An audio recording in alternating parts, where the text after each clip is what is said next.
Good morning, students. We have completed our first chapter, the Constitution of India. तो हमने first chapter Bharat का संविधान complete किया। अब हम सेकंड चैप्टर शुरू करेंगे, सेक्युलरिज्म इन इंडिया, यानी कि धर्मनिरपेक्षता भारत के अंदर। धर्मनिरपेक्षता क्या होती है? यानी कि जो भारत है, हमारे संविधान के अंदर लिखा है कि हम अपने इच्छा के अकॉर्डिंग अपना जो धर्म है वो चूज़ कर सकते हैं, किसी भी धर्म को हम मान सकते हैं। तो धर्मनिरपेक्ष सेक्युलरिज्म का अर्थ है कि मतलब कि किसी भी धर्म को फेवर नहीं करते भारत के अंदर, सभी धर्मों को समान रूप से सम्मान देते हैं। तो इसी के बारे में हम पढ़ेंगे। How would you feel if children in your locality tell you that their parents have asked them to avoid playing with you as you belong to a particular community? तो how would you feel, आपको कैसा महसूस होगा if children in your locality, ये आपके जो area के जो बच्चे हैं वो आपको क्या बताते हैं कि that their parents, कि उनके जो माता पिता हैं, have asked them to avoid, उन्होंने मतलब कि कहा है कि अवॉइड करें किस चीज़ को? प्लेइंग विद यू, तुम्हारे साथ खेलने से, as you belong to a particular community, क्योंकि तुम विशेष किसी खास कम्युनिटी से रिलेटेड हो। You have either feel angry or humiliated, या तो तुम्हें बहुत गुस्सा आएगा या फिर क्या होगा, आप अपमानित महसूस करोगे अपने आप को कि आपका अपमान हुआ है। You may also wonder how people can discriminate on such grounds as religion, तो आप भी मतलब कि आपको आश्चर्य होगा कि किस तरह से लोग जो भेदभाव करते हैं, किसके आधार पे? धर्म के आधार पे। This is the main idea of secularism, और यही एक मतलब कि मुख्य आइडिया था किसका? धर्मनिरपेक्षता का। When we flip through the pages of history we find innumerable instance where people were ill treated, tortured and even killed because of their creed. तो अगर मतलब कि आप इतिहास के पन्नों को पलटोगे, उसको पढ़ोगे, इतिहास के जो आपके पन्ने हैं, तो हम देखेंगे कि बहुत सारी मतलब कि ऐसी दुर्घटना हुई हैं जहाँ पर इंसिडेंट्स हुए हैं जहाँ पर जो लोग हैं उनके साथ बुरा व्यवहार किया जाता है, उनको टॉर्चर किया जाता है, जहाँ तक कि उनको मार दिया जाता है। क्योंकि किस लिए? उनके पंथ के कारण, उनके क्रीड के कारण। द होलोकॉस्ट और Christian crusades of medieval ages are all example of religious intolerance. तो जो मतलब कि परले आया था, जो सेकेंड वर्ल्ड वार के अंदर जो परले आया था, और जो मतलब कि ईसाई धर्म युद्ध हुआ था, ये मध्यई एज के अंदर हुआ था, यानी कि जो हिस्ट्री का मध्यई भाग है वहाँ उस समय हुआ था। तो बहुत सारे ऐसे उदाहरण मिल जाएंगे जो धर्म सहिष्णुता के होंगे, यानी कि मतलब आप सहन नहीं कर सकोगे ऐसे धर्म के जो युद्ध हुए हैं। दस such religious bigotry can happen only where a particular faith gets official recognition at the cost of other religions. तो the such religious bigotry, तो मतलब कि ऐसा कहाँ होता है जहाँ धर्म कट्टरता होती है, यानी कि अपने धर्म को ही सर्वश्रेष्ठ मानते हैं, अपने धर्म के लिए मार कटाई तक उतर सकते हैं। कैन हैपन ओनली, और ऐसा तभी हो सकता है where a particular faith gets, जहाँ मतलब कि एक विशेष मतलब कि फेथ बन जाता है, क्या बन जाता? ऑफिशियल रिकॉग्नाइजेशन, यानी कि आपका मतलब कि पूरा जो मन के अंदर ऑफिशियली कार्यालय जो मान्यता है, at the cost of other religion, यानी कि दूसरों के धर्म को भी मतलब कि वो बलि चढ़ा सकती हैं, लेकिन अपना जो उनका फेथ है, उनकी कट्टरता है, उसके लिए वो कुछ भी कर सकती हैं। तो ये इंसिडेंस है एक। The half Welsh and half Sikh teenager Sarika Watkins Singh won the right to wear kara, a symbol of her Sikh father, to school in the British high court. तो जो मतलब कि ये हाफ तो वेल्सन थी और हाफ ही सिख थी, ये टीनेजर थी, और इसका नाम था सारिका। तो ये वाट सिंह, इसका सारिका वाट सिंह था, जिसने मतलब कि क्या जीता? राइट टू वियर कड़ा, यानी कि जो हाथ के अंदर नहीं कड़ा सरदार लोग पहनते, तो वो कड़ा पहनने की परमिशन थी। A symbol of our Sikh father, और ये किसका सिंबल था? उसके जो सिख पिता थे उसका।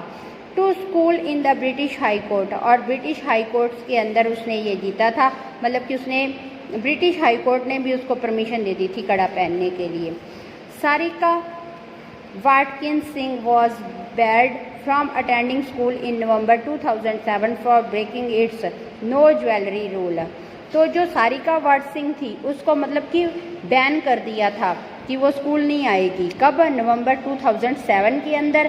क्यों नहीं आएगी? क्योंकि उसने जो रूल बनाया था स्कूल का वो ब्रेक कर दिया था। रूल क्या था? नो ज्वेलरी, यानी कि किसी भी प्रकार के आभूषण नहीं पहने जाएंगे। तो द जज ruled that the school had violated her religious and racial rights and unfairly curved the teenagers freedom of religious expression.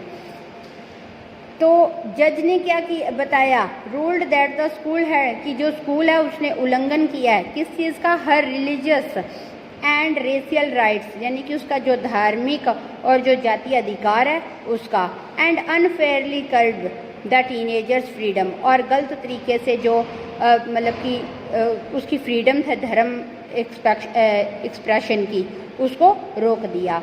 Her success in British high court is seen as a new benchmark for religious expression in public places.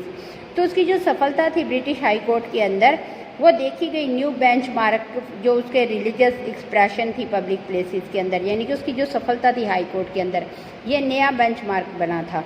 The ruling comes in 4 years after France prohibited flaunting of religious symbols in an effort to safeguard its secular ethos। The ruling come in 4 years, और ये ruling 4 साल में हुआ after France prohibit, जब France ने मतलब कि निषेध दिखावटी जो धर्म के सिंबल्स थे in an effort to safeguard its secular ethos. किसके लिए यूज़ करते हैं? जो एफर्ट्स अपने सेफगार्ड मतलब कि जो धार्मिक प्रकृति के जो उसको बचाने के लिए। अब आगे है secularism. Secularism refers to the separation of religious from the state. Secularism किसके लिए यूज़ होता है?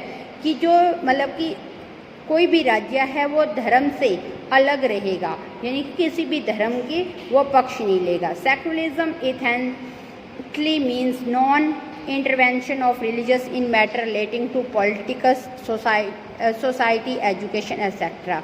और सेकुलरिज्म जो है वो अनिवार्य रूप से उसका मीन्स जो है वो क्या है कि वो हस्तक्षेप नहीं करेंगे किसी भी धार्मिक मैटर के अंदर जो रिलेटिंग है किससे? पॉलिटिक्स से है, यानी कि धर्म की पॉलिटिक्स बना देते हैं लोग, तो उसमें भी वो कोई इंटरफेरेंस नहीं करेंगे। तो सोसाइटी, समाज और शिक्षा के अंदर, यानी कि कोई भी किसी भी प्रकार के समाज में रह सकता है, किसी भी शिक्षा को ग्रहण कर सकता है, किसी भी धर्म को अपना सकता है। A secular country does not sponsor any particular religion, does not encourage religious instruction in government run education institutes. और जो मतलब कि धर्मनिरपेक्ष देश है वो मतलब कि सपोर्ट नहीं करेगा, मतलब कि ऐसा कोई भी पर्टिकुलर जो धर्म है उसको सपोर्ट नहीं करेगा और ना ही इनकरेज करेगा किसी रिलीजियस इंस्ट्रक्शन को कोई भी जो गवर्नमेंट स्कूल हैं उनके अंदर। यानी कि स्कूल क्या, जो भी शैक्षणिक इंस्टीट्यूट्स हैं, एजुकेशनल इंस्टीट्यूट्स हैं जो गवर्नमेंट के द्वारा चलाए जाते हैं, वहाँ पे ऐसा कोई इंस्ट्रक्शन नहीं दिया जाएगा। In short the state adopts an unbiased approach toward all religious. और शॉर्ट के अंदर हम अगर कहें, स्वीट एंड शॉर्ट के अंदर की जो स्टेट है वो मतलब कि adopt an unbiased approach toward all religious, यानी कि सभी धर्मों को निष्पक्ष रूप से वो अडॉप्ट करेगा, यानी कि सभी धर्मों का सम्मान, उसको सम्मान देगा। अब बेटा इसी में से आपके एमसीक्यूज क्वेश्चन है, टिक द करेक्ट जिसको बोलते हैं। The dash refers to the separation of religion from the state. किसका मतलब है कि वो अलग रहेगा, मतलब कि separation of religion from the state, यानी कि जो राज्य है वो धर्म से अलग रहेगा। तो किसका मीन है ये? सेक्युलरिज्म का। अब सेकंड है इसके अंदर an example of religious intolerance. तो कौन सा उदाहरण है रिलीजियस इनटॉलरेंस का? दोनों ही है, हॉलोकॉस्ट भी है और क्रिश्चियन क्रूसेड्स भी है। अब नेक्स्ट है separating religion from the state, यानी कि धर्म को अलग रखना किससे? स्टेट से। स्मूथिंग फंक्शनिंग ऑफ डेमोक्रेसी, इससे क्या होता है कि जो लोकतंत्र है वो मतलब कि अच्छे से कार्य करेगा अगर धर्म से किसी भी धर्म से मतलब कि जो सपोर्ट नहीं करेगा स्टेट तो। In present day scenario usually various religious communities inhabit a country. तो अगर हम आज का वर्तमान का परिदृश्य देखते हैं तो बहुत सारे जो धर्म है कम्युनिटीज़ हैं वो रह रहे हैं इंडिया के अंदर। Among these different religious groups one faction will be in majority. और अलग अलग ग्रुप मतलब कि धर्मों के अंदर एक ऐसा मतलब कि फैक्शन भी है जिसके अंदर जिसकी मेजोरिटी है, यानी कि बहुत संख्या के अंदर है जो लोग। Once this group acquires political power, then it can easily use power and resources to its sole advantage and interest। अगर एक बार ये समूह मतलब कि आ जाता है पॉलिटिकल पावर के अंदर तो वो आसानी से अपनी पावर और जो स्रोत हैं टू इट्स सोल एडवांटेज यानी अपने लाभ के लिए और अपने इंटरेस्ट के लिए वो उसका यूज़ कर सकते हैं पावर का। At the same time the dominant religious group might use authority and resources to harass the minority and prevent them from practice their religion, something which is absolutely against the principle of democracy। उसी समय की मतलब ऐसा कैसे अगर ऐसा हो सकता है तो क्या होगा, डोमिनेट रिलीजियस ग्रुप यानी कि जो मतलब कि विशेष कोई मतलब कि धार्मिक समूह है वो अपनी अथॉरिटी और जो सोर्सेज हैं उसका यूज़ किस लिए करेगा, वो जो मतलब कि कम संख्या के अंदर जो लोग हैं उनको परेशान करने के लिए। And prevent them from practice their religion, और उनको रोक सकता है अपने धर्म मानने के लिए। Something which is absolutely against the, जो मतलब कि वास्तविकता के अंदर जो हमारा लोकतंत्र है सिद्धांत जो है उसके खिलाफ हो सकता है। Therefore for proper working of the democratic system it is imperative to separate religion from the state. और इसीलिए अगर मतलब कि हमारा लोकतांत्रिक सिस्टम अच्छे से वर्क करे तो इसके लिए क्या अनिवार्य है कि जो राज्य है उसको धर्म से अलग रखा जाता है। To protect fundamental rights, another significant concern for separation of religion and state is to defend the liberty of all citizens. और दूसरा मतलब कि कारण जो मतलब कि धर्म और राज्य को अलग अलग रखना है वो क्या है, is to defend the liberty of all citizen, यानी कि जो लोगों की नागरिकों की स्वतंत्रता उसको बनाए रखने के लिए। This means that everyone should be free to live और इम्ब्रेस एनी रिलीजन। तो इसका मतलब ये है कि सभी क्या है, फ्री हैं और छोड़ने के लिए इम्ब्रेस एनी रिलीजन, किसी भी मतलब कि धर्म को वो अपना सकती हैं। इंटरप्रेट स्पिरिचुअल टीचिंग, यानी कि किसी भी आध्यात्मिक जो टीचिंग है उसका व्याख्यान कर सकते हैं। As well as voice his her view against any teaching, और अपनी आवाज़ उठा सकते हैं, अपने व्यू दे सकते हैं अगेंस्ट एनी टीचिंग्स, यानी कि किसी भी टीचिंग्स के लिए। And observing of A religion, और जो पर्व मनाए जाते हैं किसी भी धर्म के। टू प्रिजर्व इंडियाज़ यूनिटी, यानी कि भारत की एकता को बनाए रखने के लिए। By giving equal importance to our religious, our constitution promotes harmony between different religious groups. तो समान जो मतलब कि इम्पोर्टेंस है सभी धर्मों की, ये हमारे संविधान के अंदर प्रमोट की गई है। यानी किस लिए, सामंजस्य बनाए रखने, यानी कि समानता बनाए रखने के लिए अलग अलग धर्म के जो समूह हैं उनके अंदर। तो बेटा हम कल पढ़ेंगे सेकुलरिज्म इन इंडिया, यानी कि भारत के अंदर धर्मनिरपेक्षता। थैंक्स। इतना चैप्टर आप बेटा ध्यान से रीड कर लेना, तो हम आगे इसे कल पढ़ेंगे। थैंक्स।